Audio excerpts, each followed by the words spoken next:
nós estamos fazendo a exposição do Credo Apostólico por dois motivos. O primeiro é porque se trata de um bom resumo do que os cristãos acreditam, e o segundo é porque nós acreditamos que o conteúdo desse documento do Credo Apostólico ele é completamente bíblico. No último domingo nós começamos a falar a respeito da segunda pessoa da Trindade, Jesus Cristo. Nós falamos do trecho: creio em Jesus Cristo, seu único Filho, nosso Senhor. No sermão de hoje eu quero falar a respeito da dupla natureza de Cristo através do trecho: ele foi concebido por obra do Espírito Santo e nasceu da Virgem Maria. Por isso eu quero convidá-los a abrir a Bíblia no Evangelho de Jesus, segundo Mateus, capítulo 1.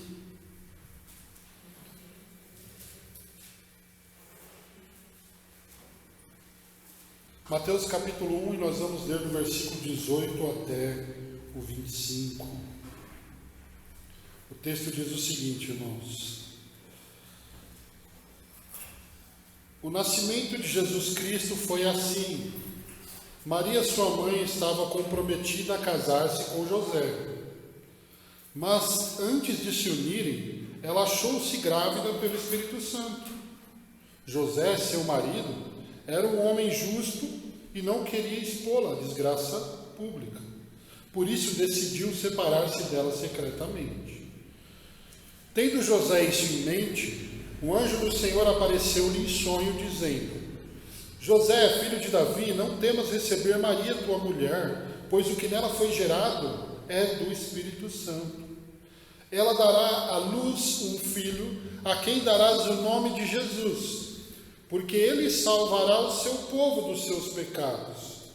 Tudo isso aconteceu para que se cumprisse o que o Senhor havia declarado pelo profeta: a virgem engravidará e dará à luz um filho, a quem chamarão Emanuel, que significa Deus conosco. Despertado do sono, José fez o que o anjo do Senhor lhe ordenara e recebeu a sua mulher. Mas não a conheceu na intimidade, enquanto ela não deu à luz um filho, e deu-lhe o nome de Jesus. Irmãos, ao longo da história da igreja, houveram diversas correntes teológicas de heresia que negavam ou a divindade ou a humanidade de Jesus. Só que quando a gente olha para esse trecho do Credo Apostólico, nós vemos a afirmação de que Cristo não é apenas homem e de que Cristo não é apenas Deus. Antes, esse trecho afirma que Jesus é tanto homem quanto Deus. Então, o propósito do sermão de hoje é duplo. Em primeiro lugar, o meu primeiro propósito através deste sermão é demonstrar que as Escrituras sustentam uma sólida doutrina da dupla natureza de Jesus Cristo, o Deus homem e nosso Redentor.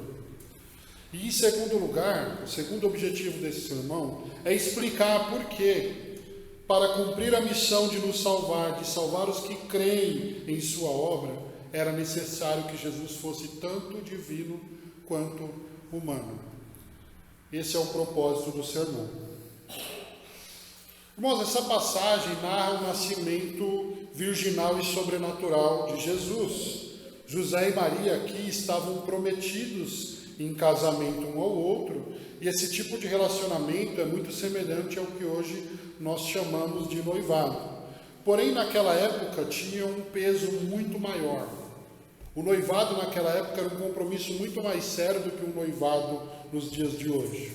Por exemplo, o noivo já era chamado de esposo e a noiva também já era chamada de esposa. Pode ver que o texto está se referindo a José como marido.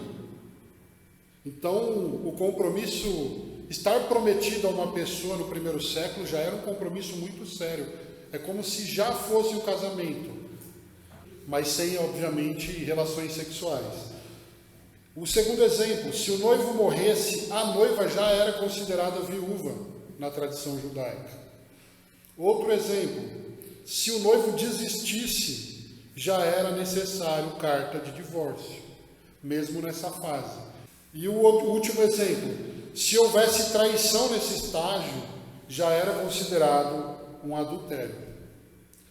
Então, uma vez que José e Maria não tinham relações sexuais, quando José percebe que Maria está grávida, a primeira coisa que ele vai pensar, e a primeira coisa que ele pensa aqui no texto, é que Maria tinha traído, que Maria tinha adulterado. E foi por esse motivo que José fez as malas e teve a intenção de deixá-la secretamente, porque ele não queria que Maria passasse pela desgraça pública de ser humilhada. Parece que nessa época, no primeiro século, já não se apedrejavam mais os adúlteros. No entanto, mesmo assim, o fato da humilhação não muda, né? Maria, se fosse acusada de adultério, ela certamente seria humilhada diante de todo o povo. Porém, antes de José ir embora, ele recebe a visita de um anjo através de um sonho, e o anjo traz esclarecimentos importantíssimos aqui. Versículos 20 e 21. Tendo José isso em mente, um anjo do Senhor apareceu-lhe em sonho, dizendo: José, filho de Davi, não temas receber Maria, tua mulher, pois o que nela foi gerado é do Espírito Santo. Ela dará à luz um filho, a quem darás o nome de Jesus, porque ele salvará seu povo dos seus pecados. Por causa desse esclarecimento, irmãos, depois de ter despertado do sono, José permaneceu ao lado de Maria até o nascimento do bebê. Mas uma coisa importante de dizer é que, pelo menos até o nascimento de Jesus, Maria realmente é virgem, e é por isso que nós usamos a expressão nascimento virginal. Porém, após o casamento de José e Maria, eles tiveram filhos, que são então meios irmãos de Jesus. E o nome desses filhos são Tiago, José, Simão, Judas, e ele tem também algumas irmãs. Isso significa que a crença católica na virgindade perpétua de Maria, ela não é bíblica. E, por implicação, por mais importante que Maria seja, ela é a mãe do Salvador, né? Ela é uma pecadora como nós. Ela não é de forma alguma divina e por isso também não deve ser adorada. É importante a gente sempre fazer a ressalva nesse texto. Por fim, amados, depois de registrar o anúncio do anjo, o evangelista Mateus acrescenta uma última informação importante. Versículos 22 e 23. Tudo isso aconteceu para que se cumprisse o que o Senhor havia declarado pelo profeta. Qual profeta? Isaías, lá em Isaías 7,14. A virgem engravidará e dará à luz um filho, a quem chamarão Emanuel, que significa Deus conosco. Então essa passagem que rapidamente nós lemos e explicamos, ela contém uma afirmação sólida, tanto da humanidade quanto da divindade de Jesus. Se você observar o versículo 18, ele está dizendo que Maria achou-se grávida. É um ser humano que engravida, então Jesus é homem. No mesmo versículo 18, a continuação vai dizer que ela achou-se grávida pelo Espírito Santo. Então a gravidez vem pelo poder do Espírito. Então Jesus é Deus. No versículo 20, o anjo vai dizer o que nela foi gerado. Se foi gerado nela, então trata-se de um óvulo humano. Mas o mesmo versículo continua dizendo o que foi gerado nela é do Espírito Santo. Então trata-se de uma semente não humana, não a semente de José, mas a semente divina, a semente do Espírito Santo. No versículo 21, o anjo vai dizer, ela dará à luz um filho. Então aqui tem a promessa de um nascimento humano. E no mesmo versículo a continuidade vai dizer, a quem chamará Jesus. E aqui tem a promessa de um filho divino, porque o nome Jesus significa Deus salva. Inclusive, a continuidade do texto diz que esse nome é dado porque ele salvaria o seu povo dos seus pecados, como eu preguei aqui na semana passada. E o versículo 23, a profecia citada de Isaías diz, a virgem engravidará e dará luz ao filho. Mais uma vez, a descrição de um nascimento humano. E a continuação diz: a quem chamarão Emanuel, que significa Deus conosco, a atribuição de um nome divino.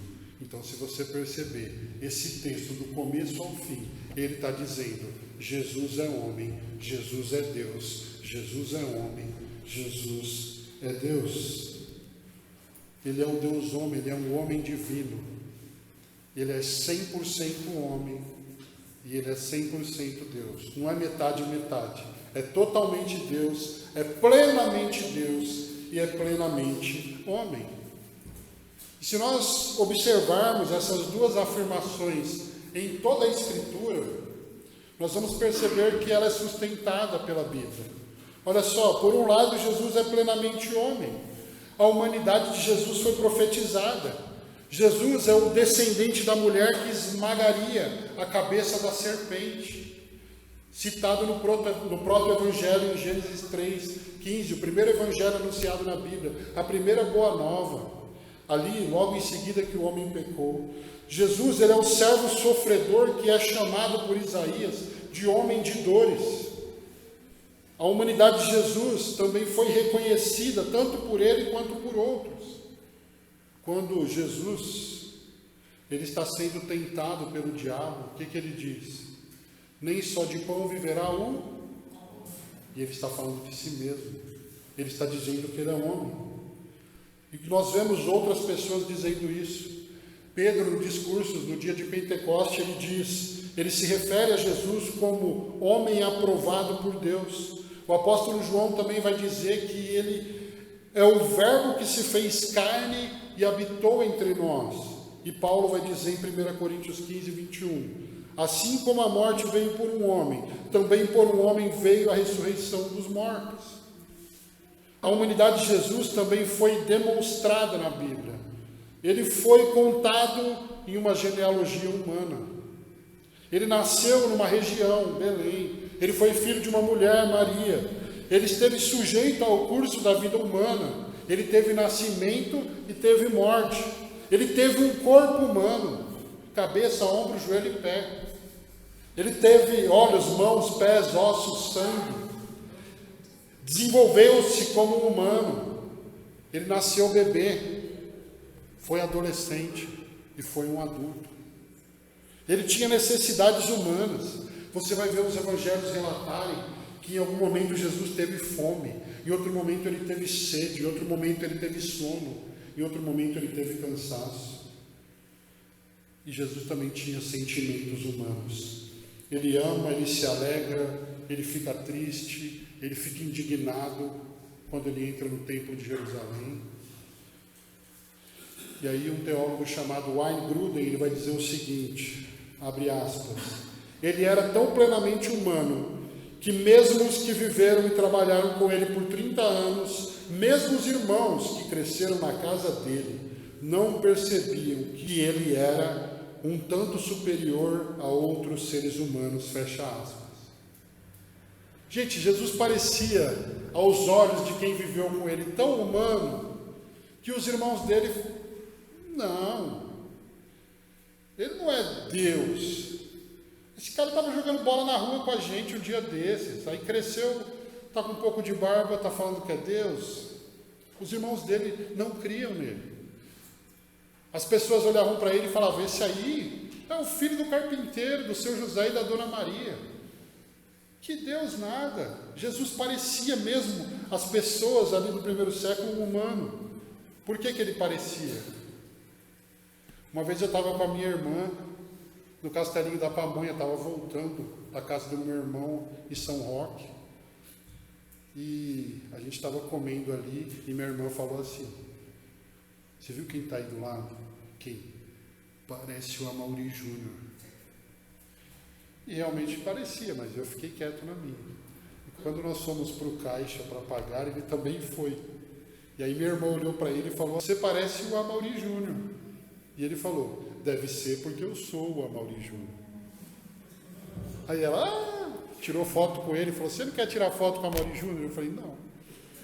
O Amaury olhou para mim assim, né? Mas, gente, por que Jesus parecia tão humano para as pessoas? porque ele era 100% humano. E por outro lado, a gente vai ver em toda a Escritura defendendo que Jesus é plenamente 100% Deus. Olha só, a divindade de Jesus também foi profetizada. O profeta Isaías disse a respeito de Jesus, Isaías 9,6: porque um menino nos nasceu, um filho nos foi concedido, o governo está sobre os seus ombros, e o seu nome será maravilhoso conselheiro, Deus forte, Pai eterno e príncipe da paz. Então ele é chamado aqui, amados, de Deus forte. A divindade de Jesus foi profetizada e ela também foi reconhecida. Em primeiro lugar, pelo Espírito de Deus. Quando Jesus é batizado e o Espírito vem como pomba.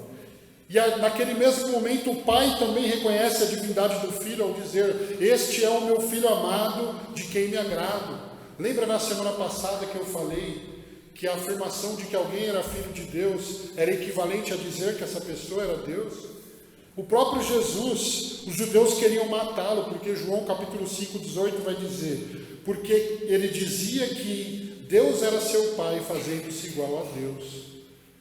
Pedro, ele diz: tu és o Cristo, filho do Deus vivo. E João diz que o verbo era Deus. Gente, é impressionante o número de evidências. Eu não coloquei aqui todos os textos porque são muitos. O Espírito confirma a divindade do Filho, o Pai confirma, Ele mesmo confirma, os discípulos confirmam, até os demônios confirmam. Porque em Mateus capítulo 8, 29 diz: que temos nós contigo, Filho de Deus, vieste aqui nos atormentar. Na Escritura, o tempo todo nós vemos a afirmação de que Jesus é Deus. A divindade de Cristo também foi demonstrada. Ele recebeu títulos divinos: Cristo, Messias, Filho de Deus, Verbo, Deus conosco, Senhor. Apocalipse vai dizer que na coxa dele está escrito Rei dos Reis e Senhor dos Senhores. Ele tem qualificações divinas: onisciência, onipresença, onipotência, eternidade, imutabilidade, santidade. Ele tem vida em si mesmo. E Jesus também realiza obras divinas. Ele perdoa pecados, ele cura enfermidades, ele liberta de demônios, ele expulsa demônios, e ele tem poder até mesmo sobre a natureza, a ponto de as pessoas que estavam naquele dia falarem: quem é este que até o vento e o mar lhe obedecem? Jesus tem poder até mesmo sobre a morte. E se você ainda tem dúvida, Filipenses 2, do 9 ao 11 diz que Deus o exaltou com soberania e lhe deu um nome que está acima de todo nome, para que ao nome de Jesus se dobre todo o joelho dos que estão nos céus, na terra e debaixo da terra, e toda língua confesse que Jesus Cristo é o Senhor, para a glória do Deus Pai. Então, o que eu falei aqui rapidamente? Que toda a Escritura defende que Jesus é plenamente homem, e agora também que toda a Escritura mostra que ele era plenamente Deus. E tendo dito tudo isso, eu quero só responder uma pergunta através deste sermão. A pergunta é: por que Jesus tinha que ter uma dupla natureza? Você já parou para pensar nisso? Para salvar-nos, ele não podia ser apenas Deus ou apenas homem? Eu quero explicar isso para você.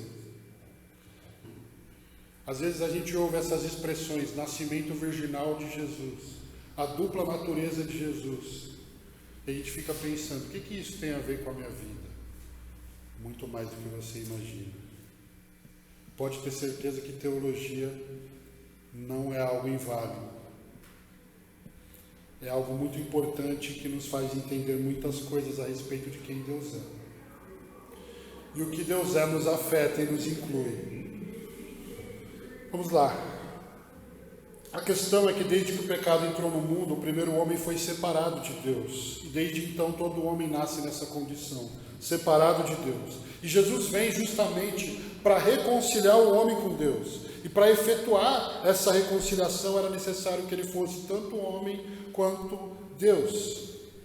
E aqui eu quero responder essa pergunta: e se Jesus fosse apenas homem? Se Jesus fosse apenas homem, se ele tivesse vindo da semente de José, Ele seria apenas mais um dos filhos de Adão, e ele seria um pecador como nós. Ou seja, ele não seria uma solução, mas ele seria parte do problema também. Se Jesus fosse então um pecador como nós, ele também não seria capaz de cumprir todas as exigências de Deus. E ele também não poderia ter sido oferecido na cruz como sacrifício perfeito e substitutivo para desviar de nós a ira de Deus. Se Jesus fosse apenas homem, ele não poderia perdoar os nossos pecados, porque somente Deus tem poder para perdoar pecados. E ele também não teria poder para ressuscitar ao terceiro dia e vencer a morte. Porém, em contrapartida, também era necessário que, além de Deus, ele fosse homem. Sabe por quê? Porque Deus é imortal. Como que Jesus vai morrer na cruz por nós, sendo Deus? Ele precisa assumir uma natureza mortal para isso. Ele também faz isso para se compadecer do homem, sofrendo as mesmas tentações e vencendo essas tentações, socorrê-lo. Hebreus 2, 17 e 18 diz: por essa razão era necessário que em tudo se tornasse semelhante aos seus irmãos, para que viesse a ser um sumo sacerdote, misericordioso e fiel nas coisas que dizem respeito a Deus, a fim de fazer propiciação pelos pecados do povo, porque naquilo que ele mesmo sofreu, ao ser tentado, pôde socorrer os que estão sendo tentados. Gente, eu quero ler aqui para vocês uma frase de João Calvino e aqui aplicar diretamente esses conceitos a mim e a você. João Calvino disse, ou escreveu: visto então que Deus por si só não poderia provar a morte e que o homem por si só não poderia vencê-la, ele tomou sobre si a natureza humana em união com a natureza divina, para que sujeitasse a fraqueza daquela a uma morte expiatória, e que pudesse, pelo poder da natureza divina, entrar em luta contra a morte e ganhar para nós a vitória sobre ela. Se você não entendeu nada, eu vou explicar. A natureza humana de Jesus possibilita a sua morte como homem, e a natureza divina de Jesus possibilita a sua ressurreição como Deus. Ele tinha que ser homem e Deus. Se ele fosse um homem, ele não podia nos salvar. Se ele fosse só homem, e se ele fosse apenas Deus, ele não poderia morrer. A dupla natureza de Deus é exatamente o que pecadores como eu e você precisávamos. Percebe a importância do nascimento virginal de Jesus? Uma vez que a semente veio do Espírito, Jesus, ele não é um filho de Adão, ele não nasce na linhagem de Adão. Jesus é divino. Então, por consequência, ele é santo. E porque ele é santo, ele pode cumprir todas as exigências de Deus, que nós não somos capazes de cumprir. Então ele é perfeito, e por ser perfeito, ele pode ser oferecido por nós como sacrifício perfeito para nos substituir. Ele é o Cordeiro sem defeito. Porque ele foi oferecido por nós, pela fé, os nossos pecados foram perdoados. E porque os nossos pecados foram perdoados, nós fomos salvos da ira de Deus. O nascimento virginal de Jesus é importante ou não? Totalmente. E porque ele venceu como homem, agora ele também pode compadecer-se de nós, homens fracos, que têm dificuldade de vencer os seus próprios pecados, como diz o livro de Hebreus.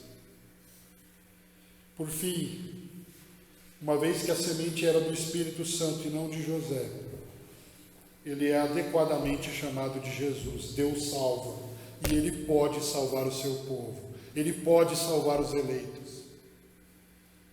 Essa é a importância do nascimento virginal de Jesus. Essa é a importância da dupla natureza do Redentor.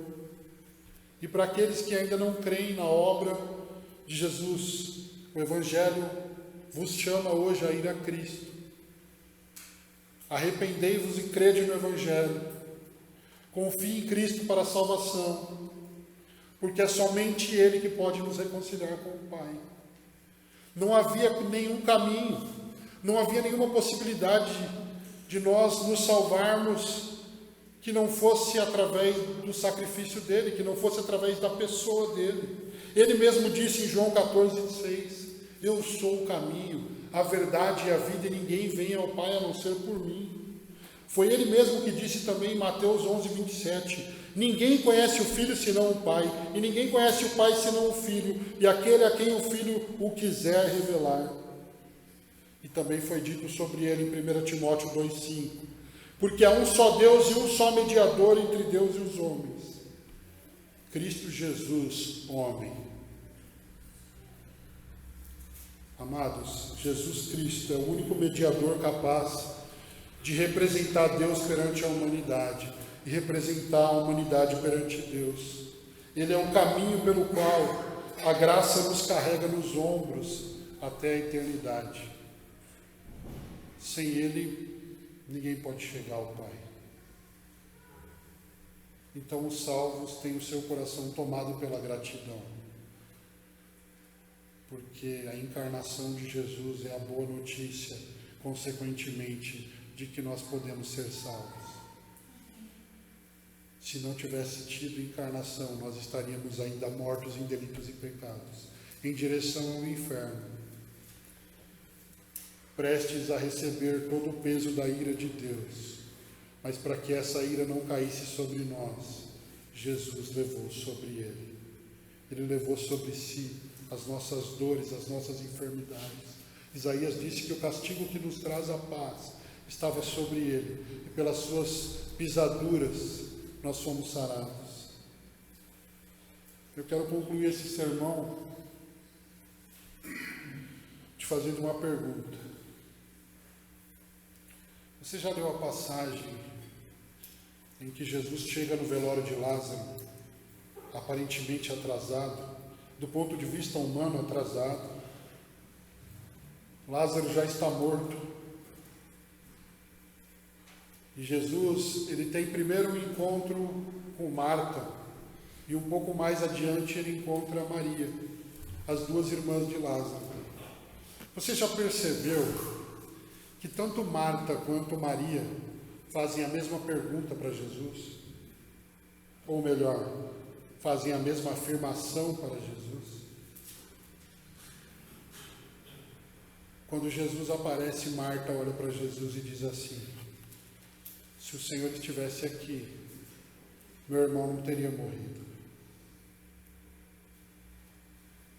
E Jesus olha para Marta e diz assim: eu sou a ressurreição e a vida, e aquele que crê em mim, mesmo que morra, vai viver. Aí Jesus segue o seu caminho e ele encontra Maria. E sabe o que Maria falou para Jesus? Senhor, se o Senhor estivesse aqui, meu irmão não teria morrido. Parece que foi combinado entre as duas. As duas disseram exatamente a mesma frase. Só que ao invés de responder da mesma forma que ele respondeu para Marta, ele chora, ele não fala nada. É o texto da Bíblia que diz: Jesus chorou. Você já parou para pensar nisso? Por que as duas dizem a mesma frase? Diante de Marta, Jesus dá uma palavra de ânimo, mas diante de Maria, ele chora. Se Jesus fosse homem, mas se ele não fosse Deus, ele poderia até simpatizar com as irmãs e ter o desejo de consolá-las. Mas ele não poderia dizer a elas: eu sou a ressurreição e a vida, e nem podia ressuscitar Lázaro. Se Jesus fosse Deus, mas não fosse homem, ele poderia dizer: eu sou a ressurreição e a vida, mas sem viver a experiência humana do sofrimento. mas porque Jesus é Deus, Ele pode dizer para Marta: eu sou a ressurreição e a vida. E porque Ele é homem, Ele pode ser solidário a Maria e chorar com ela. Jesus é exatamente o que eu e você precisamos. O Deus que é capaz de realizar o impossível, inclusive nos salvar. E o homem que é capaz de chorar conosco em nossos dias de aflição.